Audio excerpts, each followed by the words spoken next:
Bismillah ar-Rahman ar-Rahim, in the name of God, the most gracious, the most merciful. Bismillah ar-Rahman ar-Rahim, in the name of God, the most gracious, the most merciful. Welcome to Lady Khadija radiallahu anha. May God be pleased with her online college live lesson, A-level maths year 2 pure maths. In this lesson, we're looking at the formula for the arc length, building on from previous lessons. But this time, the angle is going to be missing. If you're following through in the book, it's chapter 5, example 8. Bismillah ar-Rahman ar-Rahim, in the name of God, the most gracious, the most merciful.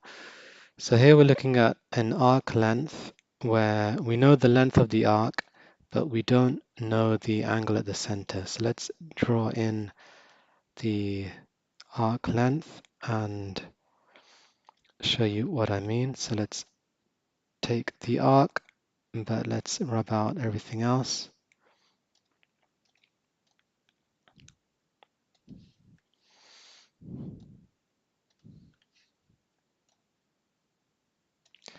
Okay, so now we have the radius of this arc of this circle is 7, given from the question, and we know the arc length is 2.45 centimeters, 2.45 centimeters, and the radius, as I said, is 7 centimeters, but the angle in the center is missing. We don't know what that angle is, so we're just going to label that theta. The formula we learned for the length of an arc is the length of an arc is equal to the radius times theta, the angle in the center. So that's the radius times theta. Here we know the length of the arc is 2.45, so that can go here. We also know the radius.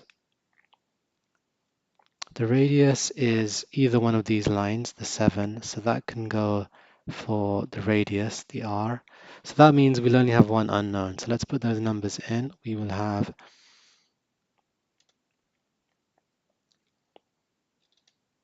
2.45 is equal to the radius, which is 7, times by theta, which is unknown. So I'll just put 7 theta. And then we just want to get theta on its own. We can divide both sides by 7 or take the 7 across. So we will end up with 2.45 divided by 7 is equal to theta.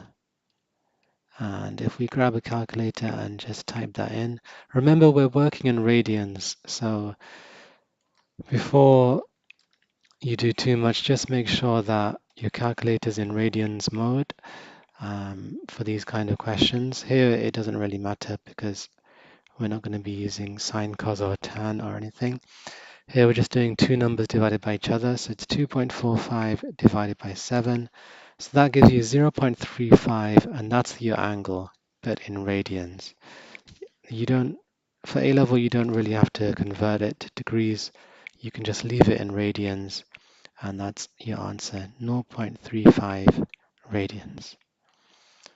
Okay, let's just check how much of that you managed to follow. So the first thing is you've got a sector, you've got the arc length. Straight away, you've got to be thinking, what's the formula for arc length? Hopefully you remember it's radius times theta. Then you want to put in the numbers that you know, which is, we know the radius 7, we know the arc length is 2.45, then we just rearrange to get what theta is. Okay, join me for the next lesson for more on radians and arc lengths, and hopefully we'll go into areas. Assalamu alaikum wa rahmatullahi wa barakatuh. Peace be with you and the mercy and blessings of God.